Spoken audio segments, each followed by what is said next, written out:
नमस्कार, आदाब। मैं हूँ Alauddin Khan, Vindhya hospital research centre से।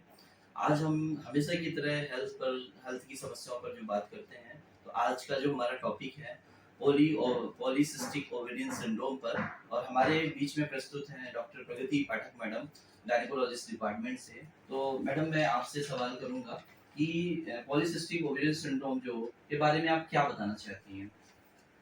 पॉलीसिस्टिक ओवेरियन डिजीज आजकल बहुत कॉमन है। हमारे यंगस्टर्स सबको ही जानता है, बहुत बर्निंग क्वेश्चन है। तो इसके बारे में सबसे पहले तो मैं डिटेल दे दूँ। तो पॉलीसिस्टिक ओवरी डिजीज समझने के पहले सबसे पहले मैं आपको बहुत शॉर्ट में बताना चाहूँगी कि नॉर्मल चीज़ क्या है और क्या चीज़ कुछ गड़बड़ होती है कि वो पॉलीसिस्टिक में बदल जाती है। तो नॉर्मली क्या होता है, हमारे अंडाशय जिनको हम ओवरी बोलते हैं, जी। जिसको हम ओवरी बोलते हैं, उसमें छोटे छोटे फॉलिकल्स होते हैं और डिफरेंट हार्मोन्स के इफेक्ट से कोई एक फॉलिकल, एक हार्मोन इफेक्ट से वो बड़ा होता है। फिर जब वो एक सर्टेन साइज अटेन कर लेता है तो वो फॉलिकल फूटता है जिससे अंडा निकलता है। ठीक है। यदि वो वुमेन, यदि जो महिला है जिसका अंडा फूटा है, यदि उसने कंसीव कर लिया, वो प्रेग्नेंट होगी तो वो प्रेगनेंसी कंटिन्यू हो जाती है। यदि वो प्रेग्नेंट नहीं हुई तो जो फॉलिकल से अंडा निकला है, अंडा निकलने के बाद फिर डिफरेंट हार्मोनल चेंजेस होते हैं। फिर क्या होता है कि अगले 2 हफ्ते में यदि वो प्रेग्नेंट नहीं हुई तो जो उसकी एंडोमेट्रियम जो पूरी बनती है, जो प्रिपेयर होती है कंसीव करने के लिए, वो शेड ऑफ हो जाती है, जिसको हम बोलते हैं मेंस्ट्रुअल साइकिल आ जाना, महीना आ गया। ये करीबन आपका 28 से 35 दिन का आपका दिन होता है। 28 से 35 दिन जो है, इवन 21 से 35 दिन जो है वो नॉर्मल रेंज रहती है महिलाओं की। किसी का थोड़ा जल्दी आता है, किसी का बाद में आता है, पर एक के ड्यूरेशन में आ रहा है तो एक नॉर्मल साइकिल बनती है। अब क्या होता है पॉलीसिस्टिक ओवरी डिजीज में, क्या होता है कि डिफरेंट हार्मोनल इश्यूज हो जाते हैं, ये हार्मोन्स का ऊपर नीचे होना। तो इसमें सबसे पहले हम जिस हार्मोन की बात करेंगे वो है ल्यूटिनाइजिंग हार्मोन। ल्यूटिनाइजिंग जो एलएच हार्मोन होता है, यदि इसकी मात्रा बढ़ गई तो ये क्या होता है, जो फॉलिकल हमारा बढ़ रहा है, जो एक फॉलिकल जो बढ़ रहा है, जो एक साइज अटेंड कर रहा है, वो नहीं हो पाता। ओवरी में छोटे छोटे छोटे बहुत सारे फॉलिकल्स होते हैं जो एक सर्टेन साइज अटेंड करते हैं, पर वो इतने साइज अटेंड नहीं कर पाते कि वो फॉलिकल फूटे और अंडा रिलीज हो। जी। तो बहुत छोटे छोटे छोटे फॉलिकल्स बन जाते हैं। यही छोटे छोटे जो फॉलिकल्स होते हैं वो सिस्ट की तरह दिखते हैं और वो कहलाता है पॉलीसिस्टिक ओवरी डिजीज, जो कि आपको सोनोग्राफी में दिखता है। ठीक है। तो ये एलएच के कारण जो हो रहा है, वो एक फॉलिकल एक ऑप्टिमल साइज अटेंड नहीं कर पा रहा है। ठीक है। जिसके कारण की ओवुलेशन नहीं हो पा रहा है, जिसके कारण की अंडा जो बनता है, जो निकलता है, जो रिलीज होता है, वो नहीं बन पा रहा है। ठीक है। दूसरा क्या होता है पॉलीसिस्टिक ओवरी डिजीज में, जो ओवरी होती है उसमें जो पुरुषों का हार्मोन बोला जाता है, एंड्रोजन जो बोला जाता है, उसकी मात्रा बढ़ जाती है। ठीक है। तो एंड्रोजन ज्यादा होने के कारण, एंड्रोजन क्या करता है कि ये जो पूरा प्रोसेस है, अंडा फॉलिकल्स का डेवलप होना, फिर अंडा रिलीज होना, इस पूरी प्रोसेस को ये हैम्पर करता है, इसको ये रिस्ट्रिक्ट करता है। और जो ईस्ट्रोजन है जो इस पूरी प्रोसेस को हेल्प करता है, उसकी मात्रा कम हो जाती है। तो ये पूरा हार्मोन्स का जो है ये ऊपर नीचे, ये पूरा हार्मोनल इशू लेवल पे ये जब गड़बड़ी होती है तो पॉलीसिस्टिक ओवरी डिजीज बनती है। तीसरा, अब क्या होता है कि जो मैंने आपको ये बताया, जो ओवरी जो है जिसमें एलएच के कारण अंडा ठीक से नहीं बन पाया, तो हम क्या देख रहे हैं कि आपके एक साइकिल में क्या होता है कि जब अंडा बढ़ रहा होता है तो एंडोमेट्रियम जो हमारा यूट्रस है, उसकी एंडोमेट्रियम प्रिपेयर होती है, मतलब जो अंदर की तिल्ली होती है वो प्रिपेयर होती है कंसीव करने के लिए। ठीक है। तो यहाँ तो अंडा बना ही नहीं, रिलीज ही नहीं हुआ। अंडा रिलीज होने के बाद जो हार्मोन चेंज होते हैं वही नहीं हुए, तो क्या है, वो तिल्ली बनी की बनी रह गई, वो शेड ऑफ ही नहीं हुई। तो जो एक टिपिकल कंप्लेन लड़कियों का रहता है, मैडम हमारा 2 से 3 महीने महीना नहीं आता, फिर जब आता है तो बहुत आता है। तो आपका क्या हो रहा है कि अंडा तो बन ही नहीं पा रहा है, वो रिलीज भी नहीं हो पा रहा है। तो क्या हो रहा है, वो तिल्ली हर बार बन रही है, मोटी होती जा रही है, और फिर जब वो तिल्ली इतनी मोटी हो गई कि उसका अपने से ही ब्रेक डाउन हो गया, तो वो हैवी मेंसेस की तरह, वो उसका मतलब वो रिलीज, मतलब हैवी मेंस्ट्रुअल साइकिल फिर उसमें आ जाती है। तो जो एक टिपिकल कंप्लेन होता है कि मैडम हमको तो हमारा महीना ऊपर नीचे रहता है, 2-3 महीने महीना नहीं आता, फिर बहुत हैवी ब्लीडिंग होती है, तो उसका कारण यही है। एक चीज हमने यहाँ पे कवर कर दी। दूसरा, एंड्रोजन। एंड्रोजन चूंकि ज्यादा है बॉडी में, एंड्रोजन ओवरी में भी ज्यादा है, दूसरा एक एड्रिनल ग्लैंड होता है वो भी रिलीज करते हैं, वो ज्यादा है। तो जो एकदम टिपिकल कंप्लेन जो गर्ल्स की रहती है, मैडम हमारे बहुत मुंह में बाल आ रहे हैं, हाथ पैर में बाल आ रहे हैं, और यहाँ पे गले में जो है बाल आ रहे हैं, दाढ़ी वगैरह, तो ये प्रॉब्लम लड़कियों की उसमें आना शुरू हो जाती है क्योंकि एंड्रोजन का लेवल बढ़ रहा है। तीसरा क्या होता है हार्मोनल, इसमें क्या होता है इंसुलिन रेजिस्टेंस आ जाता है। इंसुलिन क्या होता है हमारी बॉडी में ग्लूकोज मेटाबॉलिज्म को मैनेज करता है। इंसुलिन रेजिस्टेंस का मतलब है कि जब इंसुलिन जाके डिफरेंट सेल्स पे एक्ट करती है, वो डिफरेंट सेल पे एक्ट करेगी, फिर ग्लूकोज सेल्स में जाएगा, मेटाबोलाइज हो जाएगा। रेजिस्टेंस के कारण क्या है कि जो सेल में रेजिस्टेंस, वो इंसुलिन का जो परसेप्शन है, जो इंसुलिन उसको मैसेज देना चाह रही है, वो सेल ले ही नहीं रहा है। तो ब्लड में इंसुलिन की मात्रा भी बढ़ती जा रही है, क्योंकि वो परसेप्ट नहीं कर रहा है तो और इंसुलिन रिलीज होगा। साथ में ग्लूकोज की मात्रा भी बढ़ती जा रही है, क्योंकि ग्लूकोज तो अंदर जा ही नहीं पा रहा है सेल के, मेटाबोलाइज ही नहीं हो पा रहा है। तो इसमें क्या होगा, जो ग्लूकोज ब्लड में लेवल ज्यादा है वो डिफरेंट बॉडी पार्ट्स में आपका एज अ फैट जमा होने लगेगा, तो मोटापा आ गया।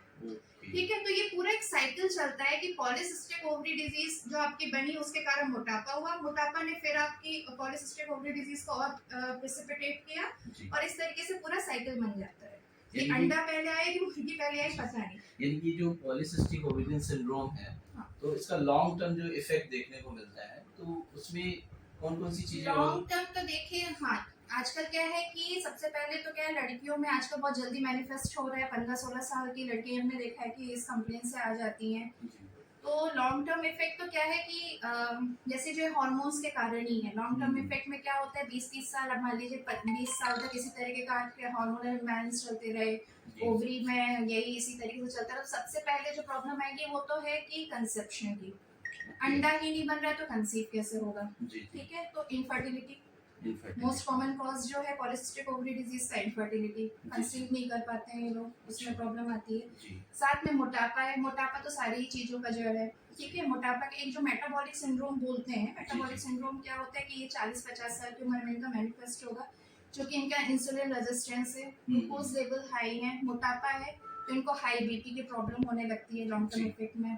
कोलेस्ट्रॉल लेवल बड़े होते हैं, डायबिटीज प्रेसिपिटेट हो जाती है, पूरे कंटिन्यूअसली जो है शुगर्स लेवल बढ़े हुए हैं, कंटिन्यूअसली इंसुलिन लेवल बढ़ा हुआ है, डायबिटीज प्रॉब्लम होती है। इन सब के कारण ये जो पूरा क्यूमुलेटिव, इस सब के कारण कार्डियोवास्कुलर डिजीज है।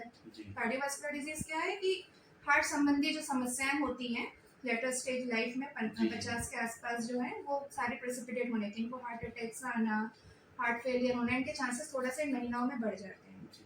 और दूसरा जो मैंने आपको समझाया था कि इनकी तिल्ली भी जो रहती है, जो कहना चाहिए एंडोमेट्रियम जो रहता है, वो भी थिकन हर बार होती जा रही है। तो फिर लेटर लाइफ में इन सब के कारण जो हाई बीपी है, शुगर है, कोलेस्ट्रॉल है, साथ में ये सब जो तिल्ली भी मोटी होती जा रही है, तो ऐसी महिलाओं में एंडोमेट्रियल कैंसर होने के चांसेस भी काफी ज्यादा हो जाते हैं। तो मैम जो पॉलीसिस्टिक ओवेरियन सिंड्रोम आपने जो ये सारी चीजें बताई, इसमें हम प्रिवेंशन और ट्रीटमेंट क्या ले सकते हैं? देखिए, सबसे पहले मैं आपको बताऊं, अभी तक पॉलीसिस्टिक ओवरी डिजीज की कोई भी ऐसी ड्रग नहीं आई कि हाँ ये दे दो इनका क्योर हो जाएगा। ठीक है, होता है ना, इन्फेक्शन है, ये इन्फेक्शन है, इसका एंटीबायोटिक दे दिया, इन्फेक्शन खत्म। पॉलीसिस्टिक ओवरी डिजीज का अभी भी कोई भी टर्मिनल ट्रीटमेंट नहीं आया है। इसमें क्या है, ये क्यूमुलेटिव है। सबसे पहले हम बहुत बेस, एक तो क्या है कि पेशेंट जो हमारे पास आया है उसकी क्या रिक्वायरमेंट है। हमारे पास यंग गर्ल्स आएंगे, हमारे पास उनका कंप्लेन है कि मैडम हमारा साइकिल इरेगुलर रहता है, वहाँ आपका ट्रीटमेंट लाइन अलग होगा। हमारे पास कोई इस प्रॉब्लम से है कि मैडम हमको कंसीव नहीं हो रहा है, इनफर्टिलिटी है, वहाँ ट्रीटमेंट लाइन अलग होगा, और लेटर स्टेज में ये अलग होगा। ठीक है, तो सबसे पहले हम यंग गर्ल्स में आए तो सबसे पहले है लाइफ स्टाइल मॉडिफिकेशन। आजकल जो जंक फूड है, रात भर टीवी देखना, मोबाइल्स में ज्यादा रहना और बैठ के एकदम खाना, ये सब जो चीजें हैं, इन सबको चेंज करना बहुत जरूरी है।